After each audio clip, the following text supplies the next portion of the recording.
to another episode of A Moment of Tiki, coming to you not from the Lagoon of Mystery, my home tiki bar in Central Texas, but rather the Bahi Hut, the oldest operating tiki bar in Florida, established 1954. That's 72 years of tiki history this year.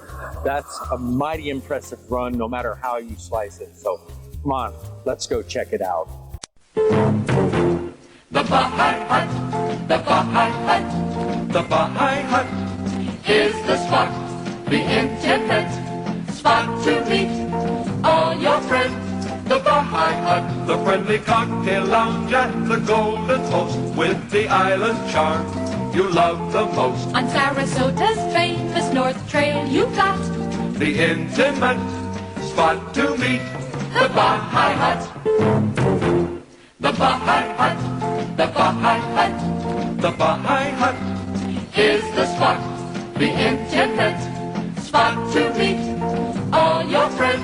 The Bahi Hut, the friendly cocktail lounge and the golden host with the island charm you love the most. On Sarasota's famous North Trail you got the intimate spot to meet.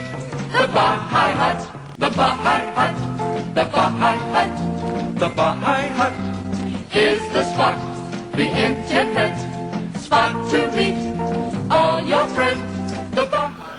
I am here at the Bahi Hut with Valeria, one of the owners, and we are going to talk about the history of this incredible vintage tiki bar. Valeria, thank you for hosting me tonight. Of course.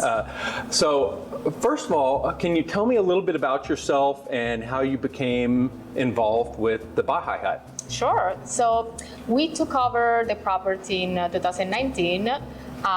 We actually bought the hotel first, and the bar came with it.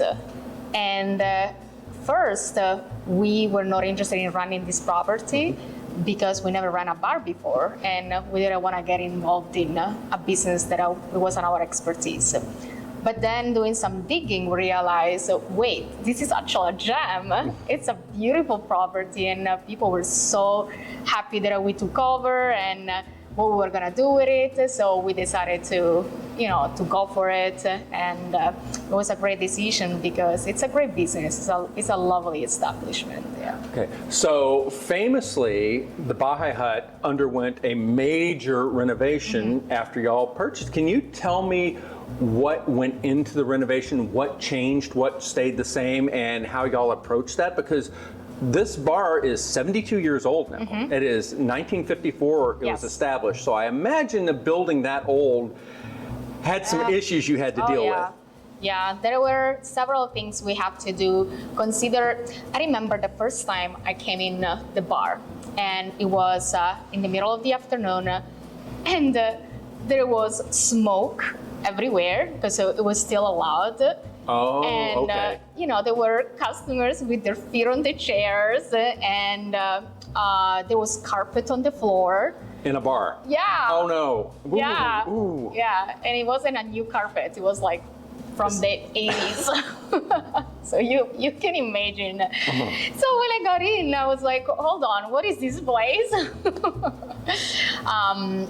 So it needed, what I always said, this place needed love, and it needed some care because with the previous owner, I think it was neglected, and it needed some refurbishing to get it back to the old spark. And so we had to change the bar because the bar was actually, there was mold. Ooh. And there were rat holes inside the bar. And as I said, there was the carpet that we changed, and the bathrooms needed to be renovated. We didn't change anything of the walls and the artwork. Actually, we added some artwork to it from local artists. We changed the ceiling. We changed the plumbing, the electric panels. Actually, funny story about it, there was no electricity They ran, the previous owner, they ran an extension cord to the bar, to the hotel. Oh my So gosh. yeah, we needed to Wow. change that too, yeah. How did that pass inspection? That kind of, we were baffled by that, but I think maybe it's a Florida thing, I don't know. And so we had to do like also internal renovation, like the plumbing and the electric panels. And then there was like the first phase of the renovation. And we started around 2020, right before COVID. And then we did the patio. So there was an add-on, there was no patio. Okay. And we added all the tile, and we eventually added the Tiki Hut. So it became more Tiki. Nice, very much. Well, you mentioned it, the neglect, and that was the fate that befell many tiki bars that date from the 1950s, that they fell into neglect and then they were remodeled with white walls and removal of all the tiki. Why do you think the Bahi Hut survived when so many of its contemporaries are gone, long gone? I think the Bahi Hut, I don't think it's just a tiki bar. I think it became also part of the culture here, and especially it's part of the mid-century architectural movement that it happened during those years. And Sarasota being an artsy town, I think it kind of fit in the culture. And I feel that a lot of people here that I have good memories in, and they have a natural feeling towards this place. And we have a lot of locals that keep coming. And I have stories. It's so funny because every time I go out and I meet someone and they're from here and they find out that I own the Bahi Hut, they always have a story. Always. They always have like the funniest stories of losing pants at the Bahi Hut, or like having their first drink at 17. I'm like, okay. Or meeting their significant one. So it's like always, I always have someone tell me the craziest stories. So yeah. Do you have any good stories that you experienced with the Bahi Hut? Many. I love coming here. I'm really attached to this place myself. And I think one of the funny story was a few years ago, I threw my birthday party with a bunch of moms that I know, and that was funny because we were like 25 of us. We took over the place, and then I realized, man, no one's party like a mom. Mama needs a break. Yeah. Absolutely. Get Mama a Mai Tai. So Bahi Hut is part of Golden Host Resort, which is a delightful little mid-century throwback. And as my wife and I were driving into Sarasota, we did notice there was a lot of mid-century architecture throughout that town. So it kind of fits in with that vibe. It's almost a Florida version of Palm Springs, just about. So being a resort, you get a lot of people here. I would imagine the majority of your guests at the Bahi Hut are not tiki people. Right. So what is the reaction of guests when they come in here and see this vintage immersive atmosphere? They are always surprised, always taken by surprise, because they come here thinking, oh, I'm just gonna get a drink, waiting for my room, and then they go hit by this all like a beautiful place, and they're like, oh wow, this is more than I expected. So they love looking at the artwork, and they walk around, they love staying outside. And we also have the bartenders. They're very knowledgeable. We have Brian, one of our bartenders for the past 2 years, that he always goes to flea markets and finds tiki books, and he brings it to the bar and he shows to customers and try to teach them about the culture, and he also learn from himself. And I think it's also our team that is super involved, and if you have questions, they always answer, and they love it. Okay.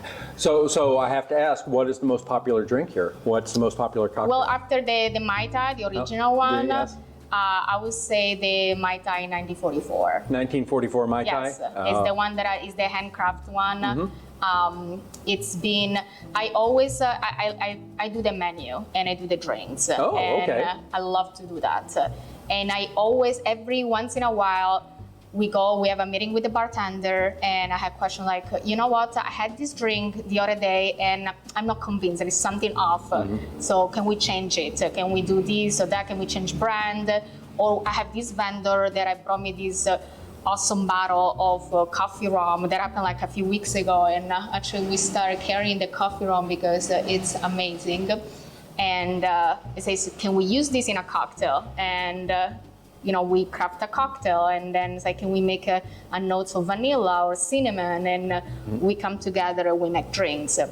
And the Mai Tai 1944, it was done 5 years ago, and since then I haven't changed the recipe because I thought we perfected that. It's perfect, and the customers love it. It's our second best seller. Excellent. Yeah. Excellent. So when you're putting together menu, the drink menu, what is your criteria? What are the decisions that you put into? It's like, well, is this drink going to make it or not? How do you balance out that menu? So first of all, the brands that we use, I always use high quality. I don't, and I try to use something niche.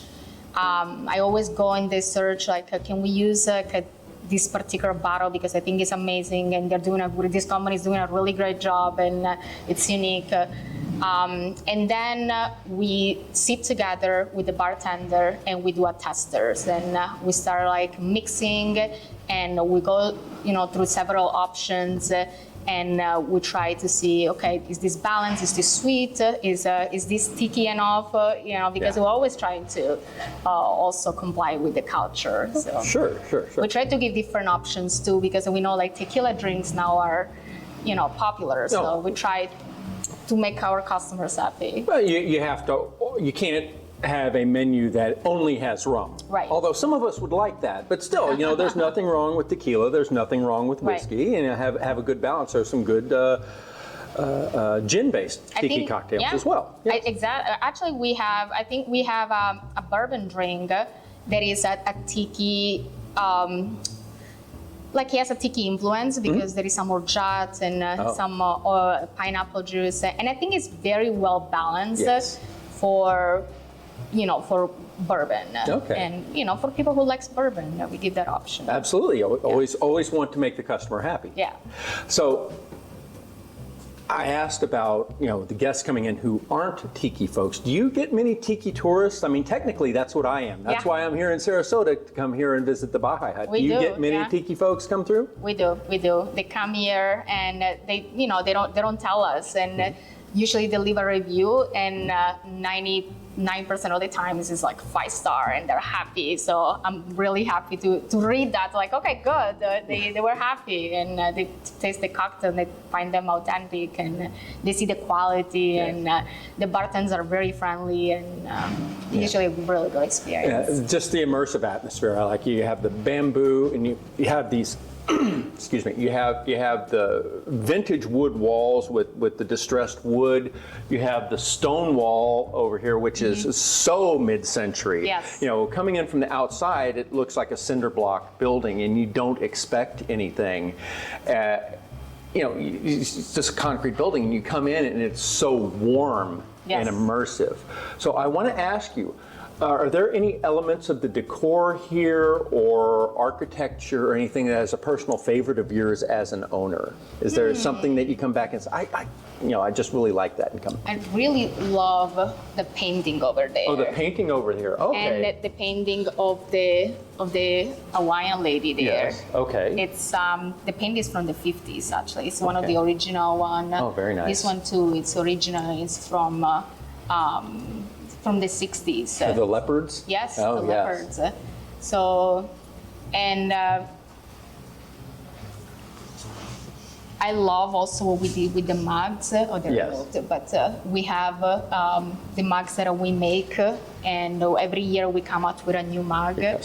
and we have this local artist from St. Pete that Yes. makes them. Makes them, Yeah. sculpts them himself. Sculpt, Okay, yeah. that's fantastic. So I want to talk real quick about Tiki Fever. That's Yeah. an event that y'all are hosting here every year. Can you tell me how that came about and what it involves? So it was handed to us because when we took over, I think it was the third year that they were doing it, I believe.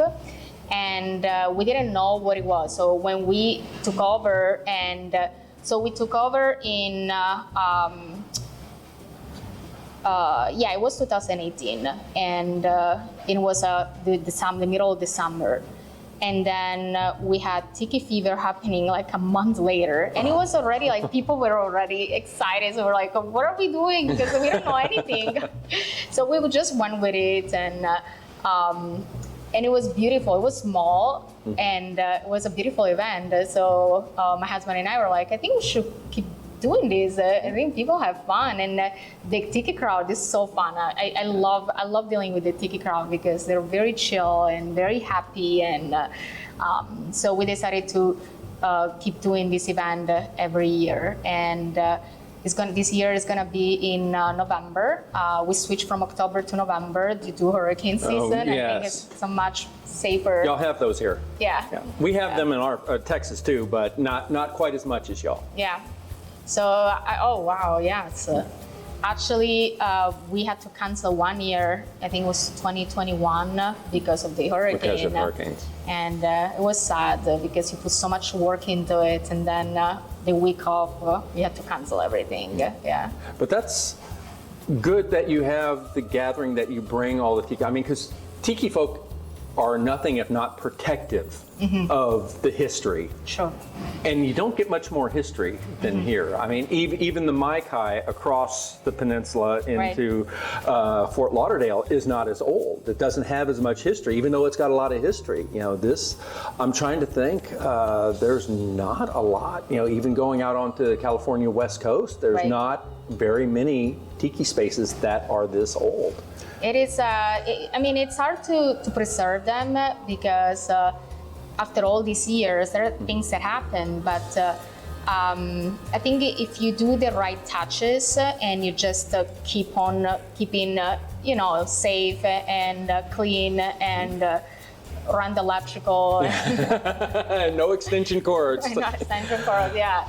Then it's, you can do it. It's something that you can still keep the charm, but keeping it safe and clean. No, I think y'all have accomplished that in spades here. This is just delightful. I'm falling in love with every place I look and there's something new to see. So, congratulations on restoring it and preserving the legacy, and hope you're able to do it for another 72 years to come. Perfect, we will. I feel like this could be a property that I would like to pass on to the next generation, and because now we live in Sarasota, so we're becoming attached to this establishment just because we live here, and I feel like we acquire piece of history, so I feel very protective of this place. I'm very proud, and I don't want anything to happen to it, so we'll make sure that we're gonna keep him going for the next 72 years. Yeah. I think that's what everyone wants to hear. So